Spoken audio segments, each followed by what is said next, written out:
Happy Friday, and thanks for tuning in to RadioFreeRhinecliff.org and this show in particular. Correct me if I'm Norman, your host, Norman. I'm thrilled to be here tonight with Albert Cousins. Albert, thanks for coming. Thanks for having me. Albert is the superintendent of the Rhinebeck Central School District. He's a choreographer and a designer and a tennis enthusiast. You got it. Yeah, all right, good. And that leads us right into the first question.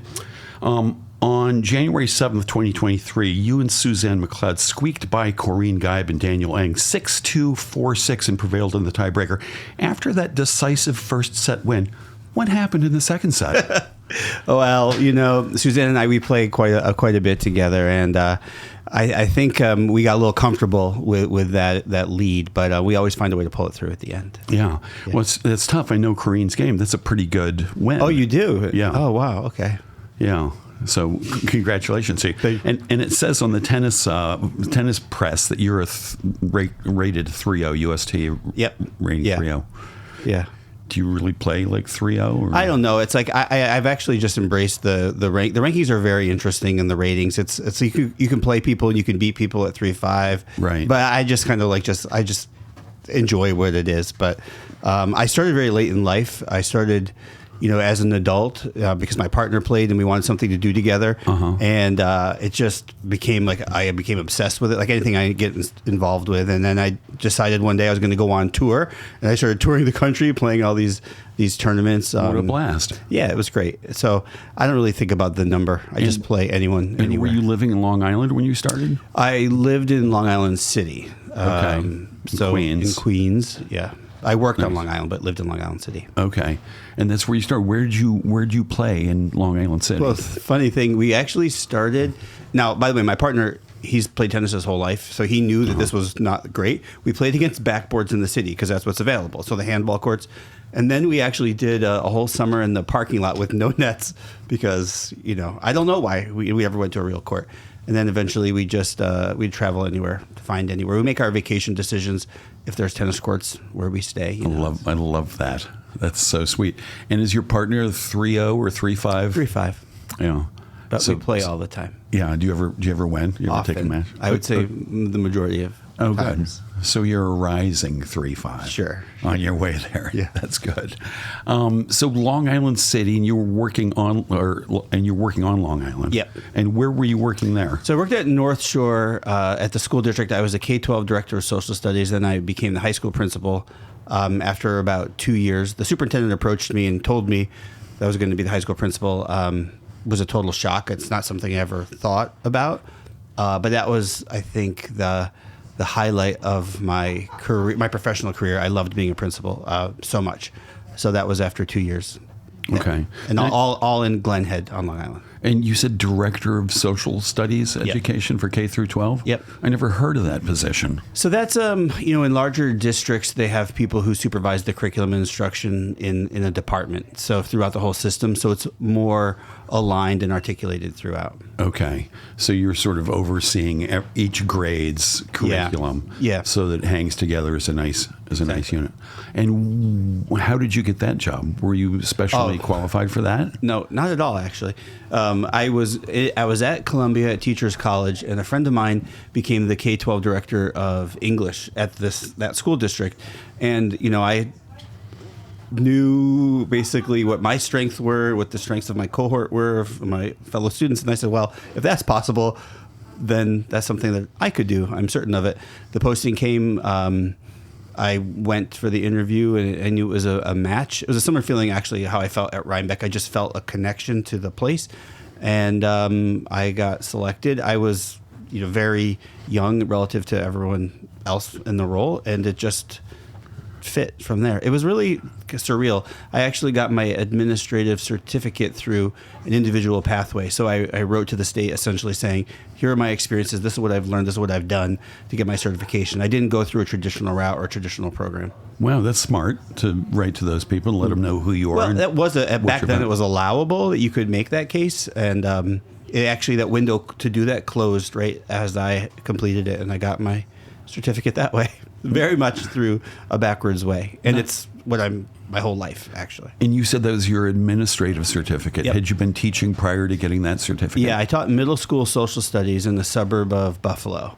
in Hamburg, a district called Frontier. And I loved every single day of going to work. And I always thought I would go back to the classroom. When I left that job to come to the city to go to Teachers College at Columbia, I always said I would be back because I was just going there so I could teach, work with teachers. I loved teaching, and I thought that's what I would do for the rest of my life. And then the world just sort of went another pathway, and it just keeps going up and up. And when's the last time you actually taught a class?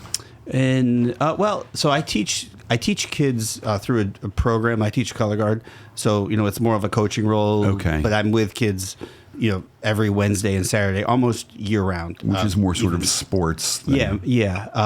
But I make it as educational as possible. But in a classroom setting, I left there in 2006, June of 2006. Okay. And now you're the superintendent here. Would there ever be an opportunity for you to be superintendent and teach one class? I would love that. That's not typically something that is done in the public school sector. There's a lot of rules with collective bargaining and unions and things like that. So it is possible. It could just never take away from work that is already articulated there because for of the someone in the teachers union. Well, yeah, and it's just like it. Presumably, I have a very full job as it is. I think it's a very good model, and I think it's a excellent way to be in touch with the circumstances. I will say, having had the experience working in a Zoom teaching setting, I really could empathize with the silence that the teachers would describe. They would say it to me through COVID. It's so quiet. It's so awkward. And you just miss that sort of just the vibe in the room. Yeah. So I felt even that little experience, when that happened to me, it really changed my understanding of when I worked with the teachers here and when they would express that and making changes. It was like very impactful. I think being in the classroom would have that same impact. Okay. And I just love teaching. It's like I love kids. I love teaching. So. Right. And you said, we'll get to what it is later, you said about color guard that you try to make it as educational as possible. Yeah. How do you, why don't you describe what color guard is? Yeah, so color guard, it evolved from more of the military, regalia of guarding the flag with weapons. But in the modern form, it's called the sport of the arts. That's its nickname. And it's all coordinated, choreographed manipulation of flags that are weighted, a lot of movement, all thematic. Think like rhythmic gymnastics meets Broadway. And I looked at some of the videos on YouTube of the Arlington High School color guard or winter guard or whatever, and they do still have those white guns that they're twirling around and stuff. Yep. Yeah, so they manipulate wooden rifles and, sabers that are, metal but not sharp. They would chop off your fingers. But it's very much more movement oriented. Now it feels a little bit like dance. And that's how I ended up becoming a teacher. I discovered color guard very early in my life. I toured the country with a drum corps. So I lived on a coach bus. Like we just traveled everywhere, all over the whole country, sleeping on gym floors. So I did that for 5 years. How old were you at that point? That I started when I was 16, 17 all the way through 21 because you age out of it. But it's basically a band of people who live on buses traveling all over, performing in a different city every night, sleeping on gym floors, waking up, doing a show. Wait, so you left home to join the circus or the carnival or something? I totally did. And I tell the story often that my first group was in Canada, and I lived in Western New York in a rural part. My mom drove me over the Peace Bridge, dropped me off, and left me to get picked up by some Canadians to go on tour. And we went, all over. I loved it. But that is my pathway to teaching because doing that, and then I started working with my first group as a teacher at 18, and there was something magical about starting from nothing. They have no skills. This is not an activity that you learn anywhere else, so it's completely novel. And to see them start from not even knowing what they're holding on to, like a wooden gun, like what would you do with that? And then to teach how to manipulate it and to see the fire that lights in them and the whole idea of motivating kids to want more. That is what really led me to know what my career choice was. So it was not like I went into my life. I never thought I would be a teacher. That's not what I thought about growing up. So So when you joined this color guard thing at 16 and your mom dropped you off on the far side of the Peace Bridge, said, "Good luck, son," sent a postcard. You'd been doing the color guard stuff for a number of years, and I'm guessing, really good at it. Yeah, so I have a bit of I have an obsessive personality in that when I start something, I go way, way, way deep in. So my neighbor had a rifle, a wooden rifle, and it was in his garage. I took that and I spun that thing every day. 6 hours a day. I delivered papers. I spun that wooden rifle. I mean, I was that weird kid with that fake gun. And there was no YouTube back then, I'm guessing. No. So how did you know how to spin it? There were, I made up a lot. The way what I taught myself was actually wrong, but I eventually found some people who did it, and I got some more information. And I went. I was in like a lower level group. I saw what it could be. And I immediately knew that's what I'm going to do. And I set a goal and I just make it happen. So you start spinning the rifle. How did you find this lower level group? Okay. I was a kid. Okay. Yeah. This is in the 80s, Sure. So this is going to be weird. But and I also grew up in the country, so I have to put that out there. And where was it exactly in this town in Western Southern New York? tier of Western New York. It's in Cattaraugus County. Okay. It's called Weston's Mills. I grew up on Promised Land Road, so Okay. you get the picture. And I actually called the mall payphones. That's what people did back then, just random numbers, and then it would ring, and then some stranger would answer it. And this girl answered it and said that she was going to color guard, and I was like, "Oh, I do that," which I really didn't. I did marching band at my school, like parades. I did parades, and then I was like, "Okay." My parents, Wait, you called what payphone? At the mall, just a random number. You just dialed this in was a the thing bunch in of the 80s. numbers. People, a bunch of like 7 random numbers. No. You go to the mall, you look at what the numbers are, you write down the numbers, you go home and you call them. Okay. You meet strangers. You don't meet them, but you call. That is literally how I ended up. So you had no idea who you were calling, but somebody said, "Oh, I can't talk. I'm going to color guard." Her name was Teresa. I remember to this day. Yeah. And then I ended up performing with that group. It was about an hour and 15 minutes from my house. So my brother would have to drive me. He had a 81 Camaro, so he'd drive really fast to get me there. I was so fortunate to have parents who sort of just let me live my life. And I was very quickly said, "This is what I'm going to do." I'm very decisive, and I just went with it. And were they very supportive, or more just sort of laissez-faire? They were, in the beginning, I think they didn't know what it meant or what it was. And then over time, like once I went with the national level and I started touring, the first time that my mom saw me, she got it, because it's a totally different level of production value. And then the first time she saw me dancing, because like that's just not my personality like at home, but like as a performer, when she saw me dancing, she totally got it. And they've been amazingly supportive. My dad actually came on tour. We performed at the closing ceremonies of the Olympics, and he was on the prop crew. So my dad got to go there. Wait a minute. Who performed at the closing? The group I was in, the corps. That's amazing. That's so cool. It was it was pretty cool. And which Olympics? 96 in Atlanta. In Atlanta. Yeah. What a treat. Where's the video of that? It's on YouTube. Everything's on YouTube. Yeah, I want to track that down. Yeah. That's so cool. Yeah, we had an actor from Hollywood. I forget his name now. Bill. He was one of those like physical comedy people. He did this whole thing. He made it look like we were an old like college marching band, even though we were not. We're more sophisticated than that. And so we did this little ditty, and but they wouldn't let us use our weapons at the show though, and we spin weapons. But because of what happened at the Atlanta Olympics, they did not allow that, and our flagpoles all had to get taken apart because so. So you spun the flags and flagpoles, and yeah. What a blast! And how long did that routine last at the closing ceremony? Oh, maybe 10 minutes. We also did World Cup soccer, which seems pretty long, a 10-minute routine. No, the shows were about 10 minutes. It's a full on production. So it's like it goes through movements and a lot. That's with live music. What I do now mostly, I do the marching band, but is more indoor. So that's to recorded music that gets edited and produced and costuming and all that. You said you do marching band too? Yeah, that's related to color guard. The color guard part of the marching band. What's that? The color guard is part of the marching band. So the color guard is like the visual part that's with the band. All right, and you said way back when in high school you started off in the marching band? Yeah, parade. What did you play? Percussion. I started off playing drums, and then I moved into the color guard as soon as I discovered what it was. I was like, I want to do that. Right. And did your marching band have like a drum majorette or drum majors? What does that mean? Do you mean like a drum major? Or, yeah. a guy with a big fuzzy hat. No. Yeah. No.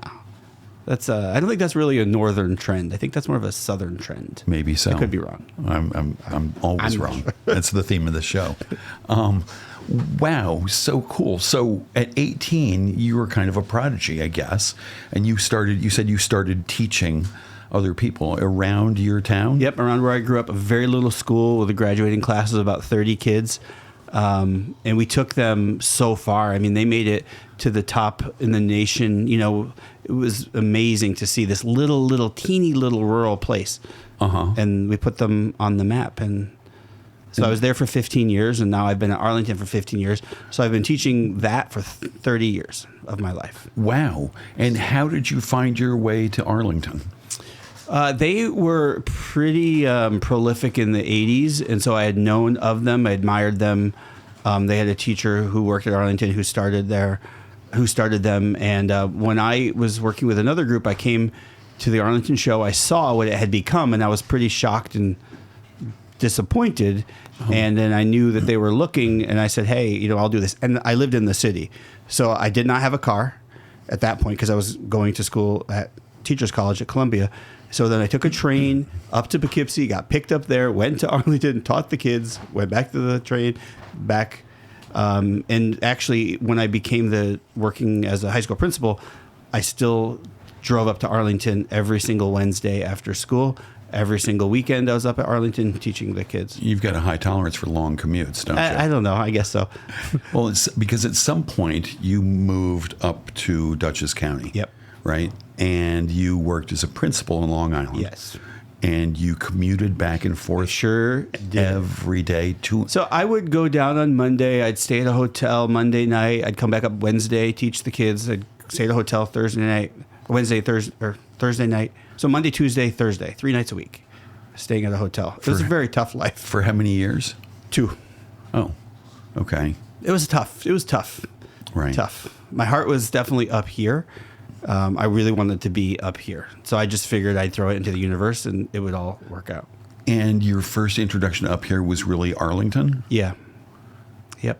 And so you got to know the area from working there. Yeah, and then one of the parents there said, "Oh, you would love Millbrook. You should go to Millbrook." And so I went there. I found that there was a place that had gluten-free treats, and I was like, "I can live here." Gluten-free treats. That's all I needed. I was like, "I can do this." They know what gluten-free means. So you were ahead of the curve on gluten-free. I don't know. I started getting hives at around 30 from a bagel. And I was like, that's how I discovered it, actually. Amazing. So do you actually have celiac? Is it what's No, called? I don't know what I have. Right. That stuff does not agree with you. Well, I get hives. If we could do it now. If I ate a pretzel, you would see I get it looked like I have the measles. That'd be great. Could we have an intern bring a big pretzel in here? Yeah. It's really interesting, but I'm busy, so I don't really go to the doctor that much, and so I just sort of avoid it, and I don't get hives. Well, good. Keep on doing that if it's working. So eventually you moved up here to Millbrook, and you were commuting just for 2 years, and then this job came up. Am I getting the timeline right? Yep. This job came up as superintendent of the Rhinebeck Central School District, a job you'd never been a superintendent before. Is that correct? No, never. I was a high school principal at the time. And you said you loved that job. Loved it. So what made you think you wanted to branch out and try something else? So, well, in full disclosure, the normal progression for a lot of people is to go from, usually you go to be like an assistant principal, and then you're a principal, and then you're assistant superintendent, then you're superintendent. So I always skip the assistant steps because I don't know that I would be a good assistant. I think I know my personality and strengths as an executive, so that's sort of where my wheelhouse went. And there happened to be a lot of openings in Dutchess County all at the same time. And so that was sort of like an interesting period to be in that search process. And were they all superintendent openings? All superintendents, all at the same time. And actually the whole county has turned over in the last couple of years. The longest serving superintendent has not even been here, I think, more than a decade. And that's only one in the So there's a lot of turnover. So there was a lot going on in my search life, which was a little bit of knowing where you wanted to be. And I went on some interviews and I had a search firm, but I did the day in the district in Rhinebeck. So I spent time with teachers, with parents, with kids. And at that point, I was like, that's where I'm going to work. I just was like, that's the place, because I loved it. I loved every single thing about that day. It was like, wow, the kids were great. So I was like, I can see myself here. So, and I'd never been to Rhinebeck, by the way, before that day. Wow. Yeah. And so you spent a whole day in the district. Yep. In each of the 3 buildings, I guess. Yeah. And talking to teachers and kids and just sort of wandering around. And who took you around? So the board president and vice president took me around. It was kind of a whirlwind. The first session was where I just was at CLS. And I think I started with a group of parents, and then I met the teachers. After me, the teachers at CLS, and just feeling their energy and their excitement, it just felt like an instant connection. It was like, let's go. Right. And I was done. After that, I was like, okay, I'll start tomorrow. I'm ready. Right. That's great. So, what a treat. So yeah, but I will say that after that, the search process it slowed down. And then COVID happened, and I didn't know what was going on with my life.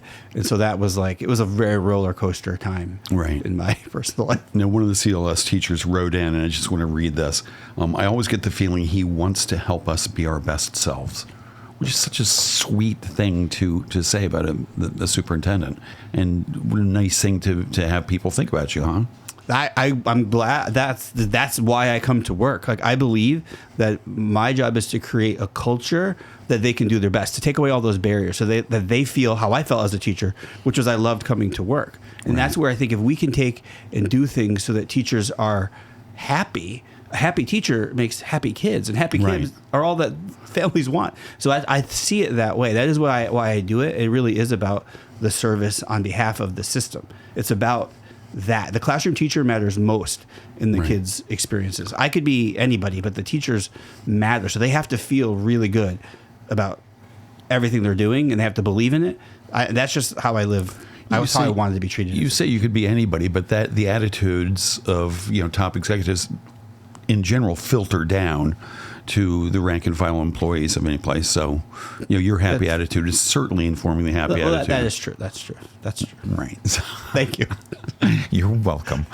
So you said that you try to take away the barriers that get in the way of teachers being happy and doing their best jobs. What are some of those barriers? Oh, so many. I mean, so many. There's a lot of I would say, systemically created expectations that teachers are supposed to do this and follow this, and very driven. And I would say the state ed does a little bit of that, where you almost need to allow a teacher to tap into their own passion so they can relate to kids. So if you're inserting a curriculum on somebody that they don't really understand, or an approach that they don't understand, the kids feel on that's not authentic. Right. And so I think when there's more of a prescribed sort of way or approach, that's a barrier for a teacher. And so letting a teacher know that they can have their own sort of perspective on everything. If you have a passion, that you got to use that passion. I always say, whatever it is, whatever gem you have, just shine that up. It doesn't have to be this one. Just whatever you do, do it really well, because the kids will connect to that. And one activity I love to have teachers do is think through, what's a time in your life that you were self-motivated to learn something new as an adult? And what about that? And it gets really down to you have the autonomy to make the choices. And so are you creating that environment for kids? So once you let a teacher start to realize, oh, wait a second, I still learn. This is why I want to stick with something. Kids love challenges, but we're afraid to sort of let them choose their own. Right. And that's where I feel like sometimes more cookie cutter programmatic things just get in the way. Right, but doesn't the state have a whole bunch of sort of guidelines and curriculum suggestions that you need to do? They do, and I will say that one privilege that we have in Rhinebeck is that because of the support of families, I think that is and this is my personal view. I'm not representing the views of the district on this comment, but I think that the expectations from the state are relatively low. Okay, and we're privileged to have families that support learning, and so we really have a privilege to go beyond. Right. Yes, we've got a lot of privilege here in Rhinebeck. And one of the things, and a bunch of people wrote to me saying, ask about diversity, we don't have a lot of diversity. What can a superintendent do, or what can a district do to sort of try to get more diversity, or at least prepare kids for a world beyond school where there's a lot of this diversity they might not have experienced? Yes, I will say that we actually have increasing diversity. I think people may be surprised to see. I did a report recently about the enrollment. And over the past 10 years, and actually it really accelerated in the past 3 years, the way that the district profiles, like demographically, has changed a lot. So we're a lot more diverse than anyone may think think of on the surface. And I think one way is augmenting those differences and really like honoring and recognizing and talking about that. We're working right now with a program called The World of Difference, which deals with understanding your own identity and your own bias that everyone brings to any interaction that they have. It's like social calculus. Like, what assumptions are you making about this person on site? And what do you not know? It's the classic iceberg concept that a lot of Okay, 1/7 above the water. Yeah, exactly. So I think that we here, there's a lot more differences that we sort of, if we don't talk about them, then they don't exist. So I think entering into the conversation is the right first step. Okay.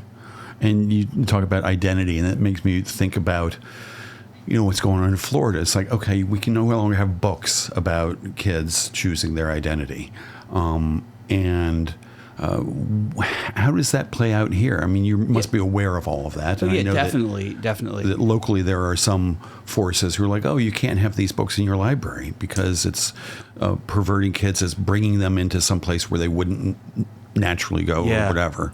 Yeah, grooming. So I think one of the challenges one thing that we sometimes assume is that the school is the only interface that kids have. And the truth of the matter is, and I mean, I know this to be factual true, kids have interface with so many other connections, right. That it's not only the school. So the school alone, we are just part of a bigger society. And I think parents' values are always going to come into play in a kid's life, either reinforcing or causing a rebellious like exploration. But individuals and adolescents are so complex and so curious, and for us to think that we could do anything, even as a school, to stunt that curiosity, it's just foolish. Because you could take any book out that you want. If a kid wants to find something or know something, they're going to find a way. They're kids. They're genius at that. Right. And so I don't see that as our job to be policing all of that. I think we have to work and recognize that families have their own individual views. And I think with open communication, we can make sure that we're ensuring that their child is getting the experience that they want. But I don't think it's our job to deny access to anything.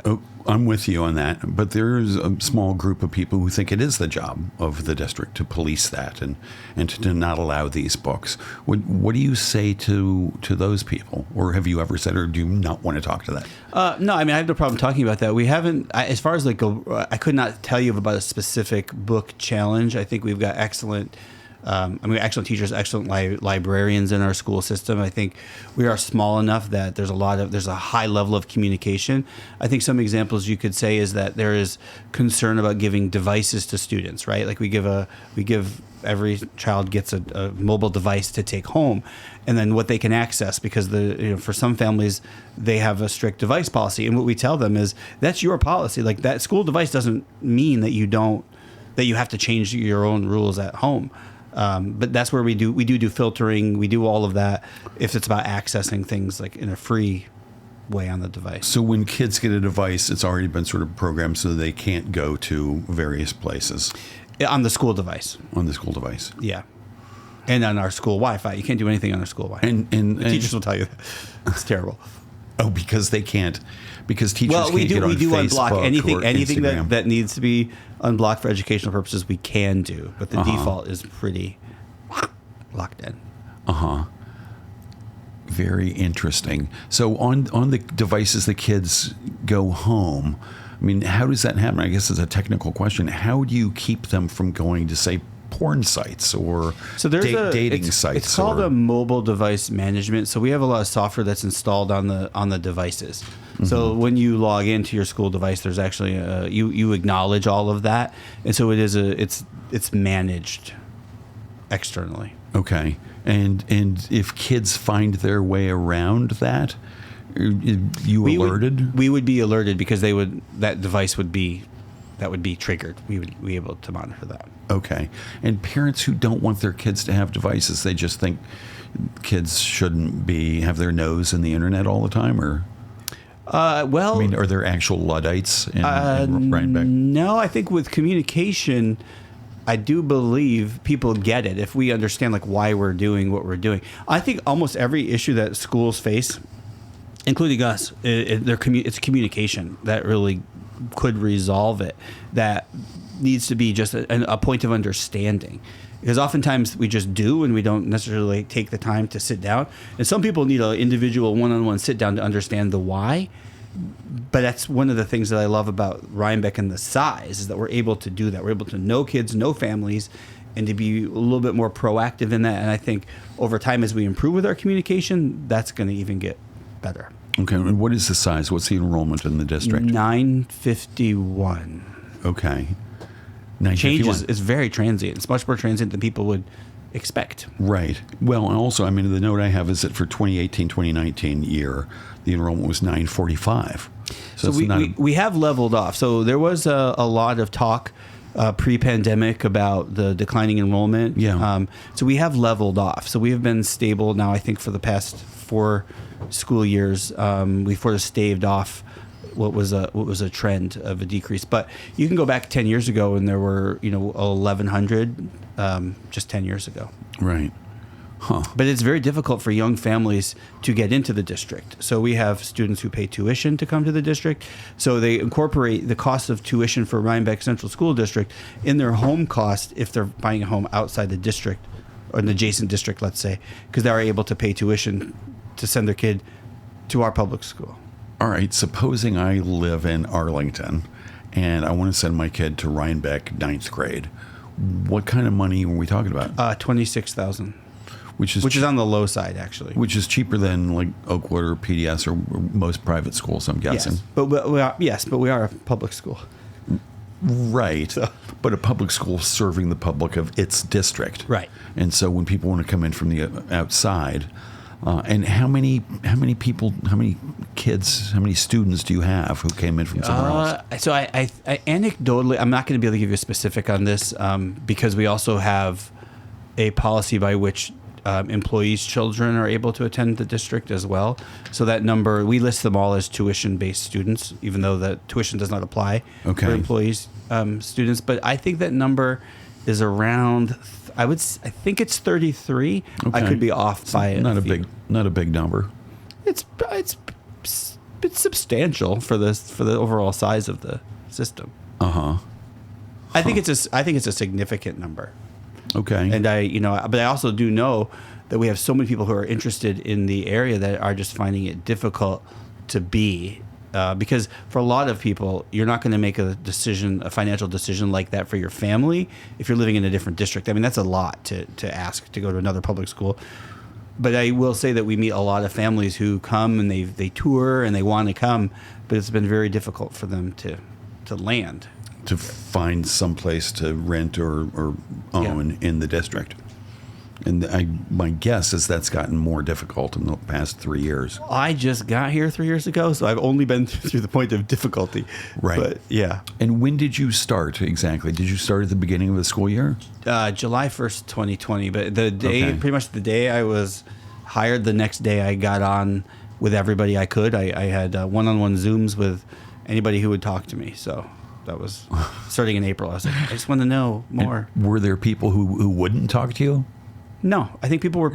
I felt that people were pretty excited. Right. I felt very warm welcome.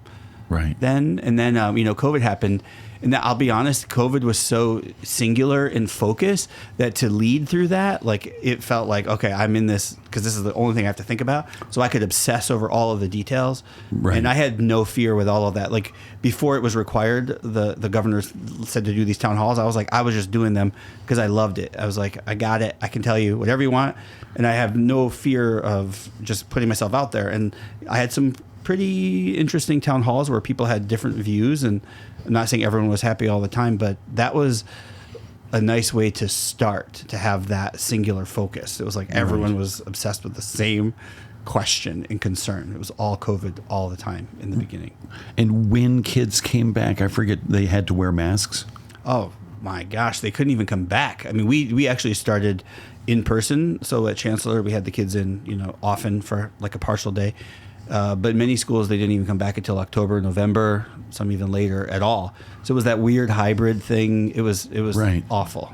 But kids were required to mask up on school property. Yes. And did you get much flack about that from parents? A little, but there was support at the state level, so everyone understood it wasn't me and Rhinebeck is doing this. Right. I think there was a lot more concern about the different models that were out there and the contact time with teachers, and because it was not good. Like, you had to really go through some gymnastics to make everything work, both from the kids' perspective, the parents' perspective, the teacher's perspective. So the scheduling, I think, was the biggest concern, and the lack of FaceTime with teachers And other students. and other students. I mean, that was one of the things they said, was that these students didn't just miss a year of class and maybe some learning, but a year of socialization. Oh, absolutely. skills. You still feel that. You see it to this day. do? Yeah, absolutely. Give me an example.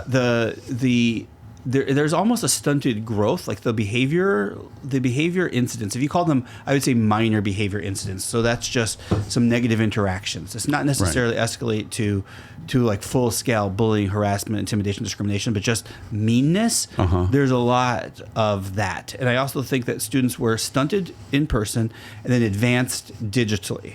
So the amount of online just chatter, I'd say group text bullying type of stuff, that to me accelerated, as well as negative in person. So you put those two things together and you can really feel this amplified sense of just tension in the school, combined with an increase in students just self-reporting anxiety and stress. I mean, it's completely skyrocketed. Not unique to Rhinebeck, but just kids in general.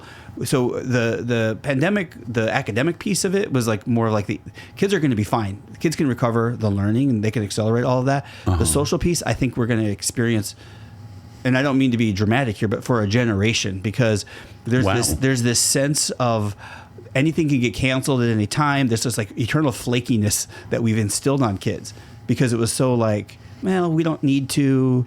So everything that used to be so solid and secure, we sort of took away. And for certain students at certain developmental stages, I think it's going to take a lot to rewire that in their neurons, to be honest. And then you have the other students who missed out on the fundamental stages of their reading. That's the students who were in kindergarten to second grade when this all happened. There's a lot. There's a lot. Were the teachers at the front of the class reading them and pointing out words as they do and learning all that?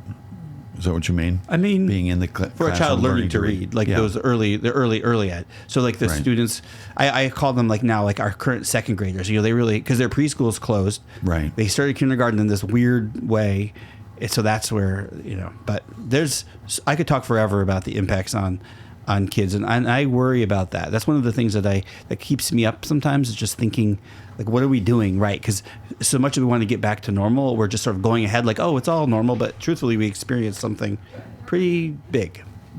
Right. And you talk about these kids experiencing this sort of like neurological destabilization, like these things that were always there and weren't there, and what can be done, or what are you doing to sort of counteract that? So this is part of the plan, regardless of the post-pandemic response, but I think more social activities for kids. One of the things that I heard when I first came was there's not a lot for students to do, just in general. Like outside of school, we have high participation in athletics, like over half of them. We have great participation in activities that are school-based. There's not a lot of socialization. So a little thing like the high school students having a full-fledged pep rally. Like, I loved seeing that. That was like, new, or like a return to something that happened way in the past. They organized it. It was so cool to see them all happy and cheering for each other. It was all friendly intergrade level competition. Right. The middle school dances, they were like not even a thing before COVID. Like no one would go. It was just the younger students. Now it's like all but single digits attend those. I mean, that's amazing. Right. So those types of activities of just saying, look, we're going to put it on the calendar and we're going to follow through. is the best thing that I think we can do for kids to say, oh, there's something to look forward to, and to remind them like, oh, look, this isn't going to go away. I think we're going to have to just live it before they believe us. We can't tell them. We just kind of got to do it before they believe that these things aren't going to go away. Yeah, as I do think that you can count on this part of your life. Yes, you can count on it. I think that's a great way of saying it, because even this idea of most students felt that they had a plan for when they graduated. So COVID happened, and I think some students now are questioning that. You can see, across young people in general, like college applications are down.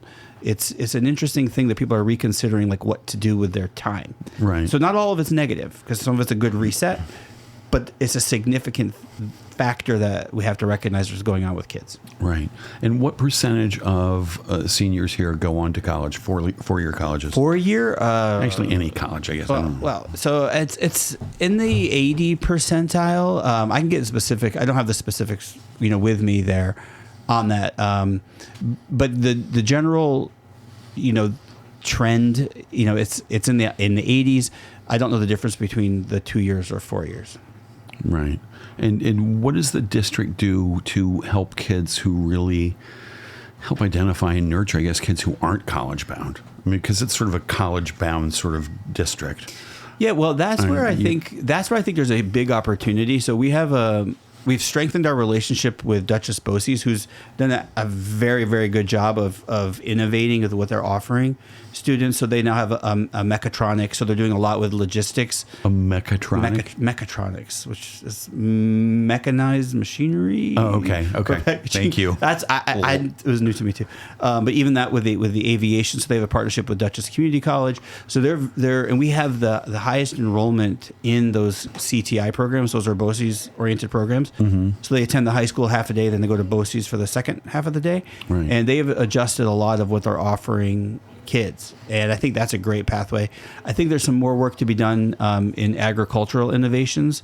So we have a little fledgling thing starting up with some hydroponics. So we're looking at how we can start connecting kids to more on campus, right? So that they see that there's other pathways possible. Now, Bosse's is its own thing. It's not sort of a district thing, right? It's a county thing. It's a collaborative. So we actually pay. We're part of the consortium, so to speak. So they bridge many public schools, so we all share students, send students to a central place. When you mentioned agriculture, I thought about the Pine Plains District, which has a renowned sort of agricultural program over there.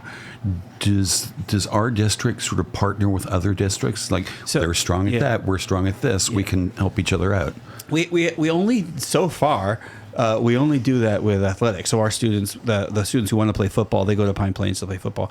But the FFA program was something that we looked at. We would love to start the Future Farmers of America. Yeah. And so that might be, another opportunity.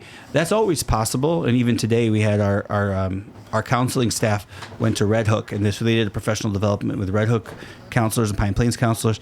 So that is also part of our we have a strategic plan, and part of that is just to get our broader network and to stop thinking that we can just do this on our own, because we do need to think more regionally in Northern Dutchess. Right. But I'm fortunate to have a good relationship with the superintendents in those other districts, and everyone is new. Like, there's a new superintendent in Pine Plains. Yeah, you said that in the last 10 years. Yes. And is that just a coincidence, or did something happen 10 years ago that? I think it's a tough job, but I also think it just happened to be timing. Right. But it's been pretty cool because Spackenkill started the same time, so I'm very close with him. He was actually the former executive principal at Arlington, and then Janet at Red Hook started at the same time, and now Pine Plains has a new superintendent as of this year. So we're all sort of together going through learning it. And one of the things I love is that, and I say this, and I go by instinct, but I have no idea what the job is supposed to be. I only know how I do it because you're by yourself. As the CEO, you're really on your own. So you have to follow your heart and just lead the way you want to lead. Right. And stay in compliance. But there is no rule book, and I'm kind of glad that I'm experiencing it the way I am versus having a certain type of mentor from a neighboring district that says you have to do it this way. Everyone's very open to innovating, and I think that's an opportunity for us. Right. And who's your boss? The Board of Ed? The board. And are they giving you useful feedback? Yes, that's their job to do. Oh, it is? Yeah. So I'm their only employee is essentially how it works. Okay. So the board hires me, and then I make the employee. And then I make the recommendations. Right. And so you're making recommendations and presenting ideas to them and trying to get them to buy in and support them. Is that Right. how it works? Say that last. I'm sorry. That's how it works? Yes. I'm not sure I heard the end of what you said, though. Sorry. So you have ideas for things that Yeah. you want to do to sort of lead the district in this Yeah. direction or the other, and you come up with a plan, I guess, and a PowerPoint presentation or whatever. You go to the board, you say, "This is what I want to do," and they buy in or not or make changes. Oh, it's definitely a conversation. So is a lot of it is you have to have a vision. So I'm very I communicate a lot about what I think, what my opinions are. I think that's an important just trait to have an opinion, to have a view, to have vision. Right. And then you take input, because they've been around much longer. And they're also the stewards of the taxpayer. So there are certain things that they'll say, to put up the guardrails or the bumpers, so to speak. But they're really relying on me as the educational expert to make those recommendations. Right. So that's why they hire a superintendent, is to have that sort of division. But it's a back and forth. We did do a whole engagement with the community to talk to people, families, teachers. We did listening and learning to develop a strategic plan. So I've been very transparent with the vision and where we're headed throughout. So it's no surprises. We have a rule between the board and superintendent. There's no surprises either way. I keep them informed. They keep me informed so that it's always harmonious. Right. Interesting.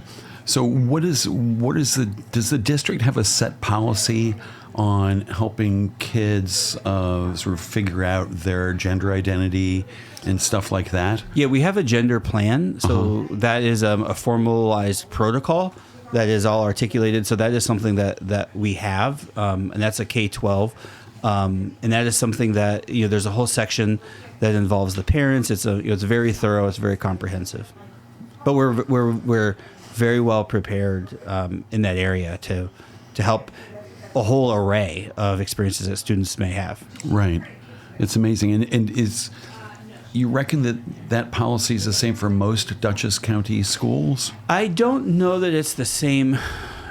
It most likely is getting there. If it's not, I think there's no requirement at the state level to have a written program or protocol or policy. I think it's better to do so it's very clear and it's easily communicated. Right. So I think everyone's at a different point of processing that across the county. I can't really speak, to be honest. We haven't really talked about it among the other superintendents. And do you get together with them often?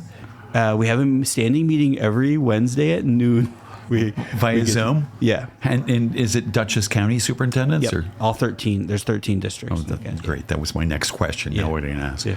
13 districts in Dutchess County. I wouldn't have guessed more. So a standing meeting Wednesdays at noon on Zoom.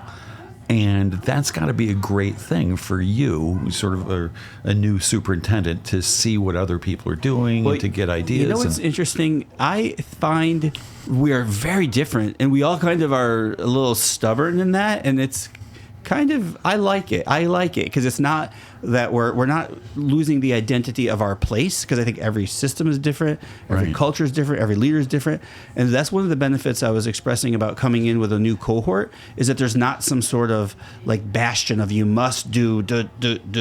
Everyone is just kind of feeling it their way out. Even with snow days, Red Hook can close and we can just do a delay, and the world's not going to end. Right. Because in the past it used to just be whatever they did, we do. So I kind of like the individuality that we have, but we do share a lot. Well, it's great. I mean, it probably reflects sort of the population of each district, which Very different, yeah. With different experiences, different goals, different resources. Even the size is very different. Like in Rhinebeck, one person will do the job of 4 people in a bigger district. Right. So we all wear many hats because we're so small. Right. And you had been a principal before coming here. What kind of overlap is there between the job you did as principal and the job you're doing as superintendent?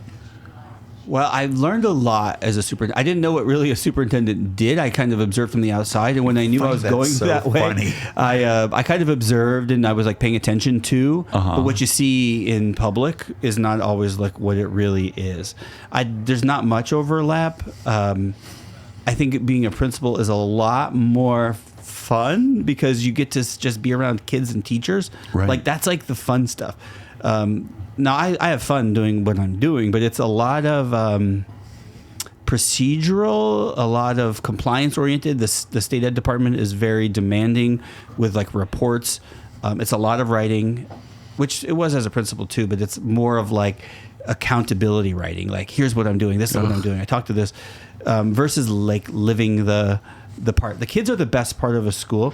And I love that my office is on the campus, so I get to see middle school recess. I love that. But I do feel sometimes isolated because I get like stuck in this little wing, and it's sort of like I feel like I'm missing on the school part. So I need to change that because I think it could be changed. Right. But there's not a lot of overlap. And do kids ever pop into your office? Sometimes, like the newspaper will come down and ask a question, or they'll send an email. Love that. It's interesting. If there's going to be bad weather and I walk around, then I get like, closed tomorrow. The new season of what's that? There's some show that started streaming. Outer Banks. They're like, Outer Banks is streaming tomorrow. Please funny. Close school so I can stream it. And if you sleep with a wooden spoon under your pillow, does that guarantee a snow it is. day? I'm telling you, all winter long I get no sleep because every day that there's even an inkling of anything, you have to wake up at 4:15. We go on this group call for everyone to say nothing. And who's on the group call? Like highway department? Yes, and all the 13 superintendents, and everyone goes. Oh. Everyone like listens to the same forecast, and then everyone says something completely different, and you're just like like everyone's like, oh, I'll talk to my guy. My guy said, and like at Rhinebeck, we contract our buses, so it's like we do a lot of calling around, but all winter long, it's like no sleep, and it's just sheer panic that you're going to miss your alarm, and then not wake up and 4:15. Yeah, it's and then I stay up all night worrying that I'm not going to wake up. So you don't get any sleep at all. Yeah. That's funny. The delays are the worst because you've been up and then you delay and you come in and you're just like, this feels like the longest thing ever. So. I'll bet. Wow. So you said earlier that your door is open for parents to come in and talk with you. Always. How often does that actually happen? It happens. I would say not often. Yeah. It's we do have medium participation, so we put out a call for a listening tour. We wanted to just talk to anybody who would come. We had 3 questions like, what's currently existing that you want to see stay, what's emerging that you want to see grow, and what's next, like what are the big dreams. We had about 40, so those are our 3. We had about 47 people come, and so I established some relationships there. We invited them back to show them what we did with all their data, and so then you get a little drips of that, but not a lot. And I'm kind of sad sometimes now when I send out these emails, and I'm like trying to just set a tone. And I used to get a lot of responses. Now I get like 1. I'm like, did it go out? That's disheartening. No, it's fine. Yeah. I think that I just really enjoy getting the perspectives because everyone in Rhinebeck has a very different point of view. And so I think the more I hear it, the mosaic kind of fills in and I'm able to absorb it all like together because I think there's a lot of diverse like views. Right. You said mosaic, which brings me to this other thing. Somebody said that you're a talented sewer, a tailor or a seamstress. I don't know what the word is. Yeah, I got a sewing machine during the COVID Christmas of 2020. And this is funny. This is like a theme. I got it, and I was like, I'm committed. I'm going to figure this out. I told my mom when I opened it, I was like, I'm going to make pants. She said, "Oh, pants are hard." So then I just started making full outfits. Like I should have worn something. But I make shirts, pants, all my clothes. I play tennis in. I make my own tennis wear. Oh, you do? Yeah, shorts, shirt. I go to Hammoud and I buy the fabric and I make it. You go to where? Hammoud. Project Runway, Hammoud, Oh, Hammoud? No, I don't know what that city. is. Oh, it's the fabric store of all fabric stores. Oh, really? You don't go to Joann Fabrics over in the mall? Well, I mean, if I have to, I do. Where is Hammoud? Is it online? Yes, but it's in the fashion district. It's on 38th, I think, between 7th and... And it's a huge fabric store. Huge. Tim Gunn goes there. There's a dog called Swatch. Come on. I'm sorry, my TV is on the fritz. But anyway, yeah, I love. I'm a maker. Like I love that. I got a Cricut for this past Christmas, and I just I do not like idle time, and I do not like to relax. What's a Cricut? A Cricut's a maker machine. It's like a router, a computer-based cutter, essentially. Wow. I love to produce. Like my favorite sort of downtime is making or doing. Like that's why I love to, I do the color guard thing. I mean, I try to keep busy all the time. I'm not one, I will never lay down at a beach and read a book. I just can't lay down. Did you ever make costumes or uniforms or whatever for the color guard? No, I made their pocket details. I do little things. Okay. I did make a cool like King's outfit for Halloween, but A King's outfit? yeah. Okay. The satin thing. Well, you should start taking part in Sinterklaas here too. I haven't experienced that yet. Oh, you haven't? No. It's amazing. I heard that it was amazing. And Gene Fleming, who's sort of the creative mastermind behind it, is always enlisting people to sew this and make that. Could I put a plug in? Glue gun that. So I will say that if anybody out there ever wants to invite me to something like that I flourish better with an invite because I'm naturally shy and introverted. So I'm not going to like go out and like mingle. I'm not a good mingler. So if anybody ever wants to like say, hey, I'll take care of you, come. That would be a better approach for me. Okay, good. I'll see if I can make that happen. I'm just putting that out there. It's interesting to hear that you consider yourself shy. Very. Huh. I can speak in front of hundreds of people. I did the when the president at Columbia was inducted, I was the president of the Senate, so I got to speak to all of the presidents from every like college around. I have no problem with public speaking, but social settings, like I'm not a mingler. I'm just very like. But when people come to you, you're happy to engage. Oh, absolutely. I can engage in a professional setting, just not in a social setting. Professionally, you're doing great in this amateur setting here in front of the mics as well. All right, let's see. We're running out of time. I got a couple of other questions. Let's just see. Oh, I'm going to read this. One of the things, and this is your writing, I just loved this. Learning comes through constraints and finding our way out of the limits of what is currently known and understood. Creativity is the flower of a well-groomed garden of challenges. Love that thought. Yeah. I don't know where I found that, probably on like LinkedIn or Twitter or something. Yeah. Well, I totally believe that. I think constraints are key. Your words. Well, thank you. Yeah. Yeah. Is there a question about that? No, I guess I wondered if you wanted to expand. Creativity is the I will expand because that to me is exactly what I talk about when so often we want to take out barriers for kids. So if you're working with a family who just wants to mow it down or make something, constraint is where you figure it all out, and that figuring it out is the real learning. And growing up, very meager. My parents were teenagers when they had my brother and I. Okay. And so we didn't have a lot. We lived in a cabin, actually, when I was very young with no electricity, no running water. And that was the best childhood ever because we figured it out. And my parents are the smartest people I know. They're so creative. They're like super life hack. And that's just... MacGyver. Yeah, totally. Right. That's funny. Now, you mentioned the kids coming to see you, and the school newspaper comes, and there's an article online from the school newspaper that's really fun, and that's where it said about color guard. Oh, here I get a question. What's the difference between winter guard, color guard, and admiral winter guard? Well, not much. Okay. Not much. I had a hunch that was that. And the student newspaper pointed out that over quarantine, you rewatched Parks and Rec and 30 Rock. Yeah. And anything else? What are you binge watching now? Ooh. I don't know. All right. Well, sorry. We have 30 seconds left. Last question. Time for one last question. I'm going to circle it back around to tennis. You have a continental grip on your forehand. Did you ever think about moving to an Eastern, even semi-Western? I think I'll have to talk to my pro about that. Sounds like a good idea. Yeah. All right. Good. Albert Cousins, thank you so much for being here. I hope you'll come back because I've got another 5 pages of questions I didn't get to. Anytime. And welcome here. Welcome to Rhinebeck. Everybody has wonderful things to say about you. And thank you. And I really enjoyed our time. Thank you. Everybody have a good Friday. Good night.